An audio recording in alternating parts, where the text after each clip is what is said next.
I'm trying to get it straight. Doggone it. Okay, I think we got it.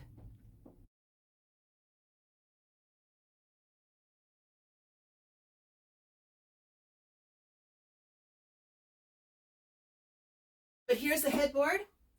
It's made out of 1-inch plywood, and on the back, I'll lift it up so you can see, there's a little bit of framing around the edges. Not because it needs the stability, but because when it's hanging on the wall above the bed, when you're looking at it from the side, you want it to look nice and thick, plushy. There is going to be foam on the front. And I've already traced on the front of the headboard what the shape is going to be. There's a 4-inch border that's going to go around the edge. And so I drew my line 4.5 inches from the edge, and then I lined that with chipboard strips all the way around. And that's just going to be a guide for me as I'm stapling the various layers.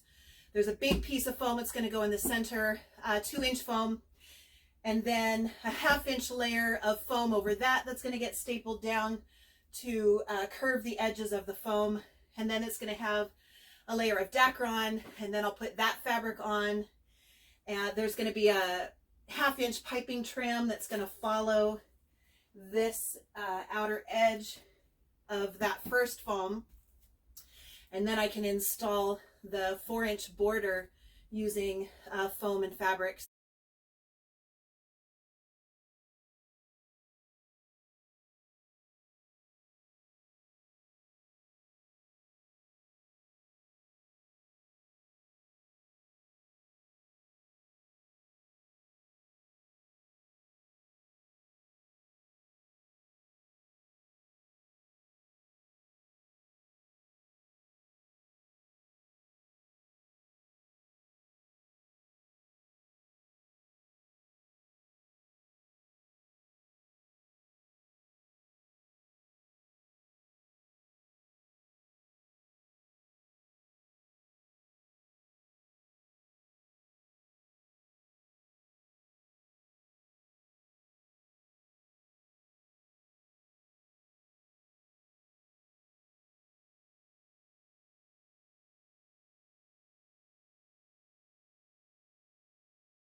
So it took me a few minutes to figure out how I was going to trace this template, because the paper template is the exact size of the wooden headboard, but there is a 4-inch border going around the edge of the headboard.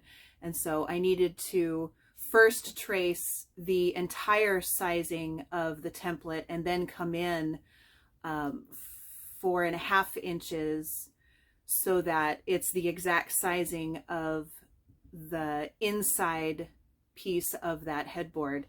Little mind twisting. Maybe it's too early in the morning for that, but I'm going to get back to double checking my measurements and my sizing before I cut, because measure twice, cut once, or measure 3, 4, 5 times, double check again just in case, and then right before you cut, do one more final check and then cut it, and cross your fingers and hope that it's right. So that's what I'm going to do. Let's get to it. So one of my goals here with doing these videos is to show not only the fun but the frustration with upholstery work. Even with all my double checking, sometimes my brain can still get scrambled with details, and which is what happened. As you can see, actually everything looks really good.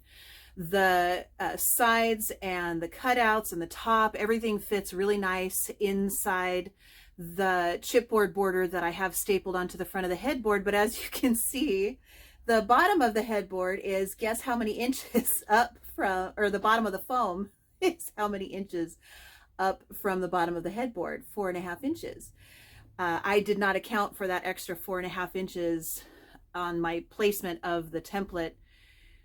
Anyway, my bad. But I do have extra foam. That's the breaks. Stuff happens and we just roll with the punches here. So we're going to get to it.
All right, so I have that extra piece of foam glued to the bottom, and I've actually glued the rest of the foam onto this section.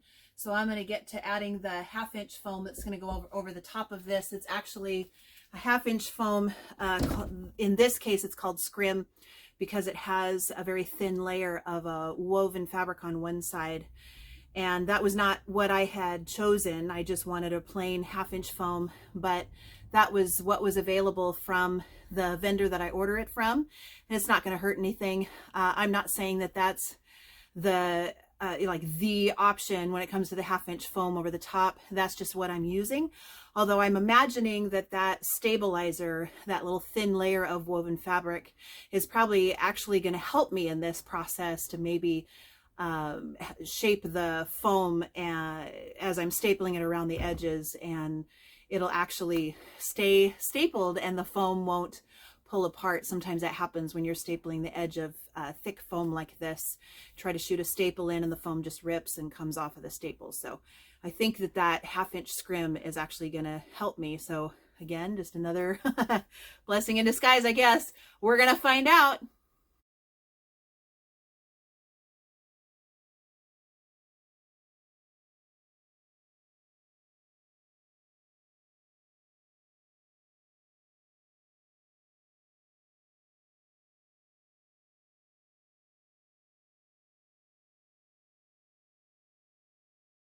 So I'm going to set this aside and I'm going to start stapling around this edge. I left probably about 1.5 inch edge on this 1/2 inch foam.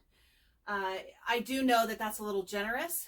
That's not as much as I'm going to need. I'm going to have a little excess that I need to cut off, but that's okay. I'd rather have a little extra than not enough, especially when we're trying to compress a 2-inch layer of medium density foam in such a way that I can staple it and it's going to hold and not tear away from the staples. So I've got plenty to hold on to, plenty to staple, and then when I'm done, I'll go around the edge with a box knife and I'll cut off the excess.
Okay, I went back around and secured any loose areas with staples. Some places I had what I felt like were too large of a gap in between the staples, and what actually happens with that is the 1/2 inch foam along the edge will get kind of a blub blub blub blub blub shape along the edge, almost like a scalloped shape.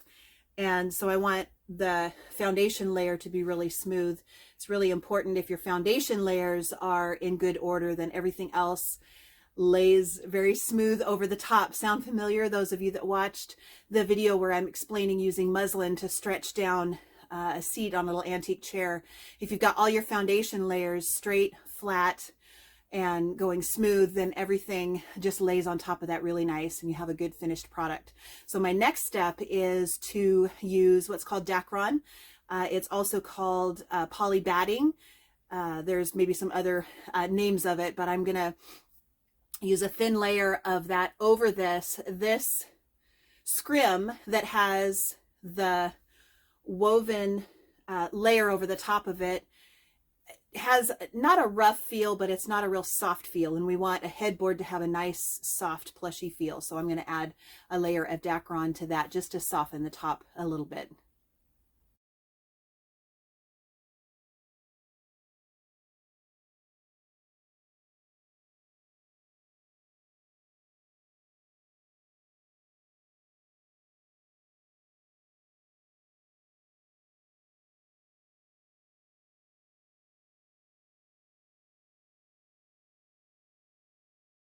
Many of you are watching me in this process as I'm piecing together some pieces of Dacron along the bottom of this headboard, and you're thinking, wow, can you really do that? The answer is yes. I don't recommend that with every project, but in the case of a headboard, it's going to be just fine. I'll be able to have the edges of the Dacron really close together. It's all going to get glued down and then the fabric put over that. And yes, you can do that. I don't recommend doing that on seat cushions. I don't recommend actually doing it on any surface that you're going to actually sit on, because the action of the sitting on something like that can cause that Dacron to shift around, bunch up, separate, and then you've got a mess. So as much as possible on seat cushions or just seats in general, you always want to make sure that your surface is covered by one complete piece of Dacron. But in the case of a headboard, where it's probably, in this case with this customer, not even going to be leaned against, it's just for looks, we're going to be just fine piecing the Dacron together. So I'm going to get back to what I'm doing.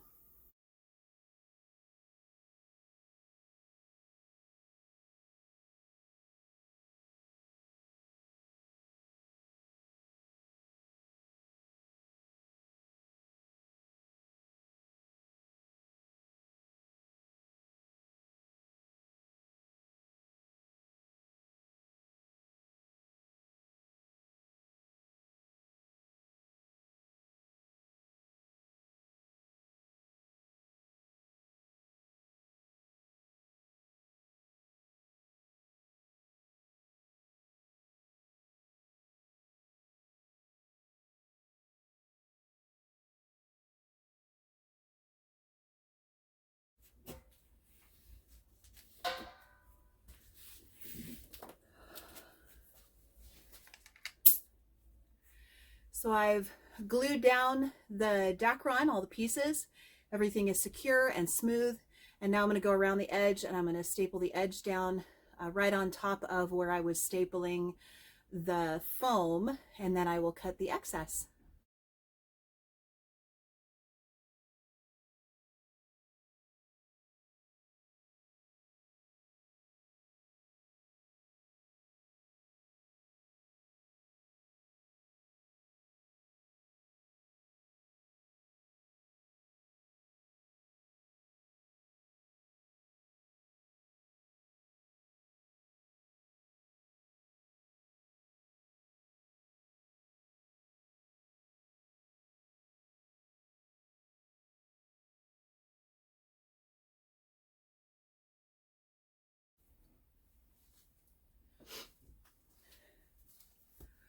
One of the magical things that happens every morning, Monday through Friday at 11 o'clock is my late morning coffee, my second cup of coffee. And I get spoiled because Pete not only makes my first cup of coffee, often either bringing it to me when I'm still in bed or bringing it to me when I'm sitting in my favorite recliner, but he also makes my second cup of coffee at 11 o'clock. So I'm going to take a few minutes for a coffee break and I'll get back to work. While I'm taking a coffee break, I can talk to you for a couple of minutes because sometimes I get asked the question, you know, do fabricators get nervous or do professionals get nervous? Because, you know, we do have a lot of knowledge base and we have a lot of experience. And sometimes people assume that with that knowledge and experience comes no nerves, no butterflies, no nervousness, and it's just simply not true. I know I'm kind of speaking for all the fabricators in general, but most of us, if not all of us, have a very creative side. Oftentimes creative people really do pour their heart into every piece that they do, whether they're an artist or they make clothing or they do paint jobs on cars or they're in construction or any kind of handwork, any kind of really any kind of work like that that requires part of that, you know, creative side. Yes, you have the technical side, the knowledge side, but then there's also the creativity. We often are our own worst critic. We often are the most concerned about the quality of our work. And so the answer is yes, we do get nervous. I know with this particular job, I have done headboards before, but I've never done one completely from scratch constructing this. We actually didn't construct the wooden part of this. We hired a friend of ours who's very crafted in woodworking to construct this headboard, and he did a phenomenal job. We were very impressed and very happy with it. But just thinking through all the details and making sure measurements are correct and making sure cuts are correct and not knowing what the finished product is exactly going to look like. We have the idea in our head, but taking that idea from our head and actually putting it in the 3D world can be a little bit challenging. And then if you couple with that the part of a personality like mine who doesn't like to go backwards, we don't like to take things apart because we don't want to redo things. Sometimes we're nervous as we're putting things together because we're not totally sure exactly how it's going to come together. And so if you have that kind of personality, my encouragement is to you, go easy on yourself, allow yourself to make mistakes, give yourself permission to have to take a few steps backward. One of the things that I say the most common, in fact, I believe one of these days I'm going to write a book. I actually have started it, but I haven't had the time really to invest in that, but it's going to be called No Shortcuts, and it's life perspective from an upholsterer, and there really are no shortcuts. I've talked about that before in my videos. Everything from the foundation up, there's no shortcuts to quality. And so just take things slow. Don't be afraid to ask questions. Don't be afraid to make mistakes. Enjoy the process, learn from the process, and that's going to help get you through those production jitters, if you will. So while you see me working, my brain is working 100 times faster, thinking several steps ahead to make sure that what I'm doing is quality work, that it's correct work, that I try not to make mistakes. I understand that I do make mistakes. Clearly, you saw that earlier with cutting the foam short. and that happens, and that's okay. But I just want to encourage you, don't give up, don't quit. We're not quitters. We finish what we start. And speaking of which, I'm going to take just a couple more minutes to drink my coffee, and I'm going to get back to this headboard.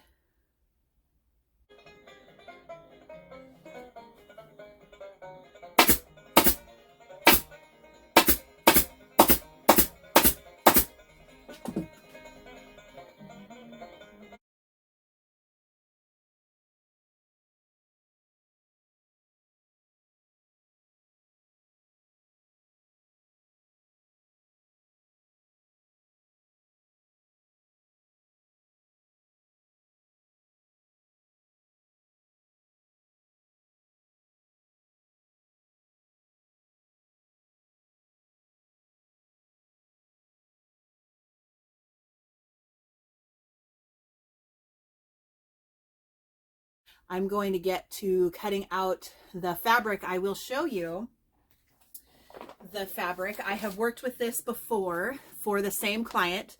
She had, it was a vintage bergère chair, a French style chair with an ottoman, and just a beautiful piece. Unfortunately, I didn't take pictures of that chair. That was back probably about 4 months ago that I did that chair. This has been an ongoing remodeling project and a redecorating project in her place. And so anyway, I don't have a picture of that chair and ottoman, sadly. It really turned out beautiful, but that same fabric that went on the bergère chair and ottoman is going to go on this headboard, and it's this embroidered, oh, this is the outside. This embroidered fabric, you can see, I'll kind of put it up close for you, that has these little squares that are embroidered all over the fabric. I love the color. It's a really nice, almost a rosy salmon color, and it's just gonna look incredible. I'm very excited about this project. I love working with beautiful fabrics.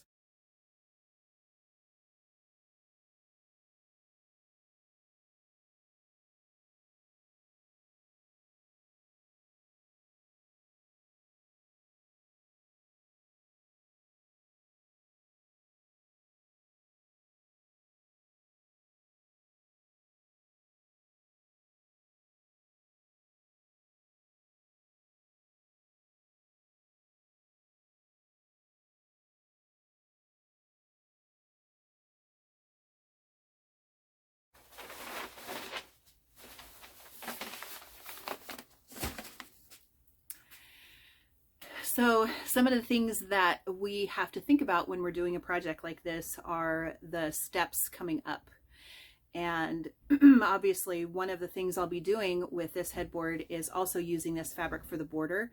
This is a very expensive fabric, and so I always want to make sure that my measurements are correct, that because I only have so much fabric to work with, and it's not available to order more in the timeline that I need to get this job done. So I need to double check measurements and really think things through before I cut out. And I originally thought that I was going to use the template to cut out on this fabric, and realized that's really not going to work because it's a little harder to explain, but just trust me. What I'm actually going to do, I measured the width of this center part of the headboard, which is 62 inches. That actually includes a few inches on either side to hang on to staple down. I'm actually just going to cut a 63 inch piece off of this fabric and use that for this centerpiece. And I'll do something similar to what I did with the scrim. I will use the excess that I cut off for the border. And I will have a little bit of fabric left over that I could piece something together if I had to. Thankfully, I have a plan B. Hopefully I won't have to do that, because that'll actually require sewing pieces together, which I can do. It's just more time and thinking through angles. I'd have to miter the corners where the little cutouts meet the top and the sides. It is a lot more technical stuff than I really want to get into. So that's kind of my thinking process. With any project like this, you always want to make sure that you're cutting pieces that are big enough to cover the area that you're going to be upholstering, but not so big that you're actually taking away from fabric that you need for another part of the job. That was said a lot easier than everything before that. Maybe I'll edit the video, maybe I won't. Maybe I'll just leave my ramblings in there, but that's basically bottom line why we need to think ahead before we're actually cutting the fabric, to think about how much we need out of what's left for the future segments of whatever it is that you're doing, rather than just randomly cutting a piece of fabric without thinking about it and then getting to the point where you're like, anyway, I will get to cutting this fabric and then I will attach it to the front of the headboard and I'll let you see that process.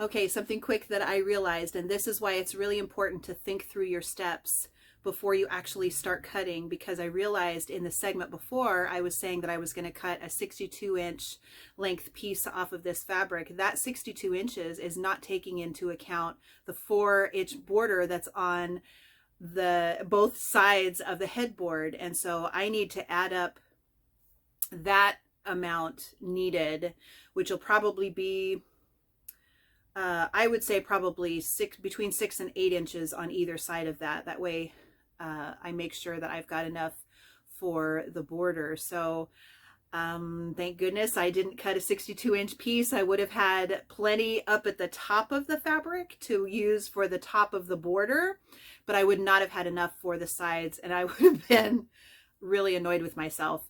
So every once in a while, there's that little voice in the head that's like, this doesn't sound right, something's wrong. Always listen to that voice. Never ignore that little voice. It's a little red flag going off. I have learned that when you ignore that voice, trouble follows. And so I stopped and I double checked my thinking process and realized that I would not have had enough fabric if I had cut at 62 inches. So I'm gonna now rethink, remeasure, and then go back and actually cut the correct length of fabric that I need to account for the border on both sides. Whew. That was a close one.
All right, so I've got the fabric laid out on the headboard. One thing I want to talk about really quick is your placement of a print, or in this case, the embroidery. As you saw from the clip earlier, it's a very small bunch of little squares kind of randomly, seemingly randomly scattered all over the print. There actually is what's called a repeat, kind of the same collection of embroidered squares kind of repeated down the length of the fabric. But because it's so small and almost indistinguishable unless you're really looking close, I'm not worried about centering this embroidery on the headboard. But if you are working with a stripe or a very definite print that's obvious, you always want to center it. Not only center it left to right, but center it top to bottom. That way, when you're looking at it, it looks really pleasing to the eye. Some people love asymmetrical things. I suppose with some kinds of fabrics, you can get away with that. Although it's not ideal unless you just absolutely love that sort of thing. But most people appreciate a symmetrical look where things are centered, things are matched. In this case, I'm not so much worried about it, but you can see I do have quite a bit of excess fabric on the sides as well as the top, and that's really okay. I wanted to make sure that I have plenty of fabric for the top of the headboard as well as the sides around that border. And so thankfully I rethought my process and I added those extra inches on the sides so that I can account for the border. So I'm going to get to stapling and I'll be back with you in a minute.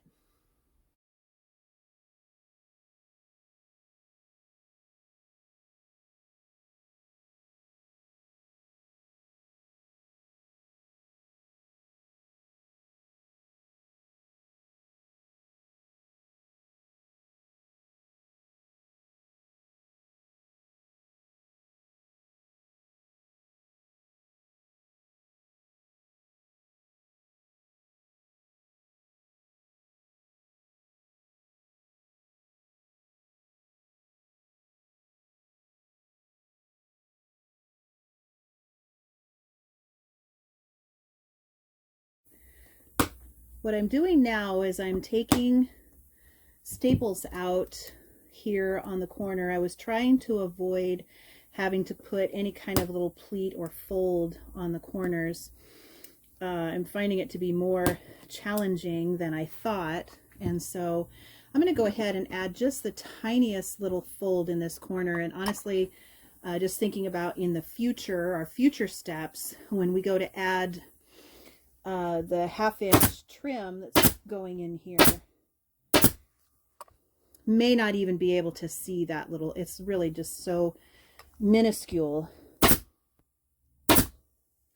In fact, even now I can barely see it because of the embroidery on the fabric, so I'm just not going to worry about it. I don't know if I can bring the camera in here really close. Oh, there it is. I don't even know if you can see that, just the tiniest little fold in the corner, and I'm just not going to worry about that because I think the trim is going to hide it. Plus, I mean, if somebody is getting close enough that they're looking at the fold on the upper corner of your headboard, that we have some serious issues.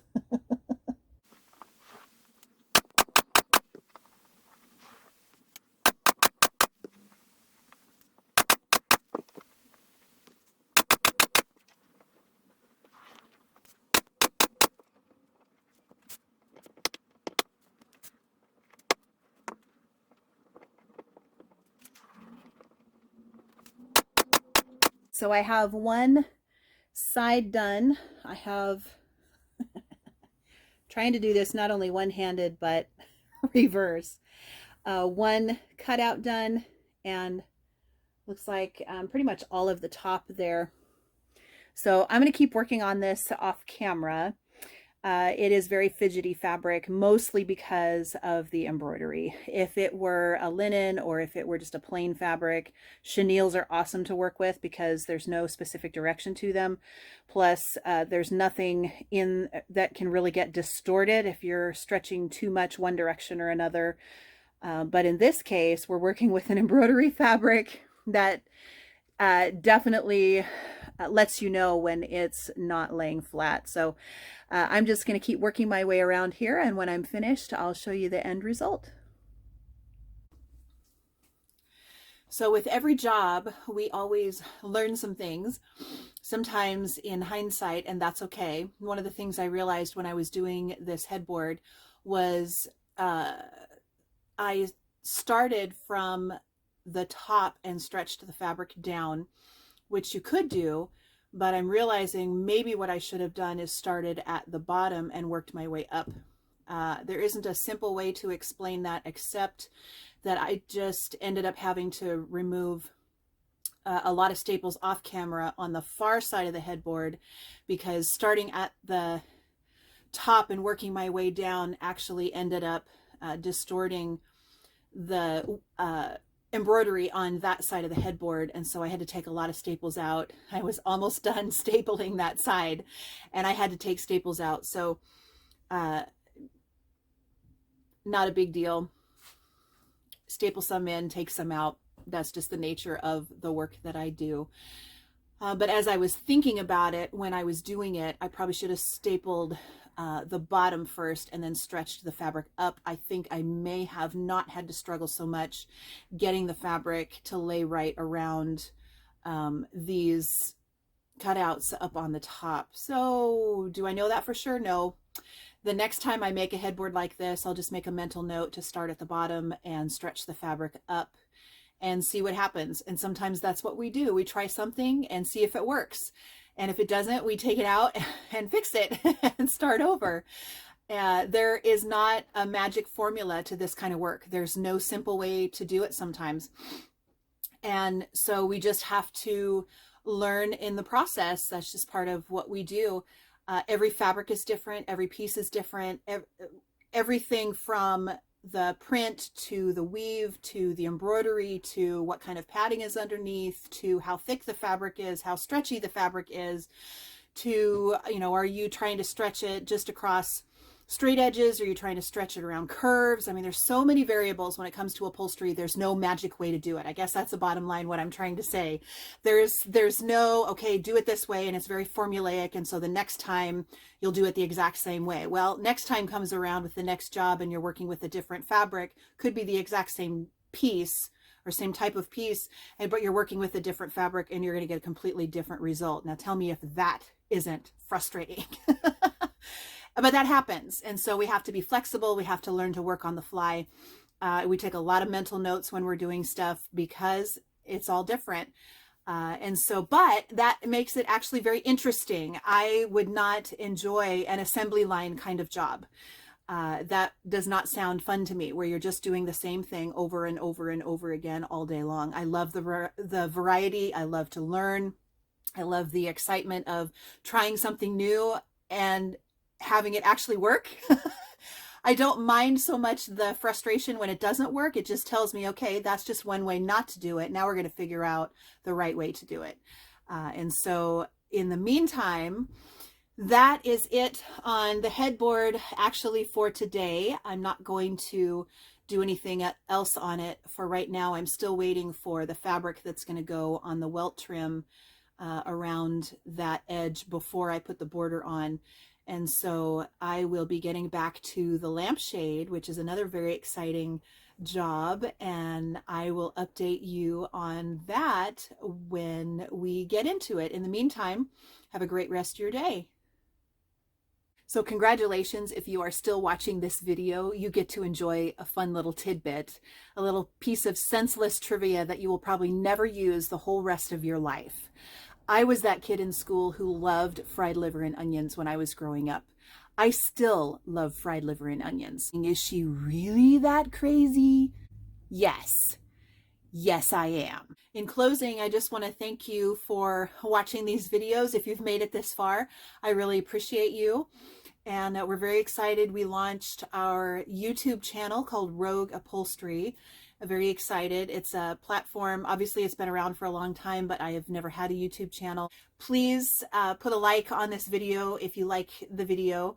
And feel free to share any of our videos. Subscribe to the channel. That's another process that I'm learning is video editing, which is not something I've ever really done before. So that's fun. That's another learning curve. Gosh, I'm just really in a lot of learning processes. This is an incredible season of life where I'm trying new things and learning. Hopefully you are too and enjoying it. And so we just really appreciate the community that's been hopping on and giving us support as we're launching this channel. One of my goals, my major goal for doing this is because I want people to get the inside look to an upholstery shop, kind of the inside look to the thinking process of an upholsterer that enjoys her work and enjoys learning, and also to connect personally with our clients and with our community. And we're just so thankful for you. And so like, subscribe, click the notification bell so you can get notified every time a new video is uploaded. And we will just continue this journey together and have fun. Thank you so much. I really appreciate you.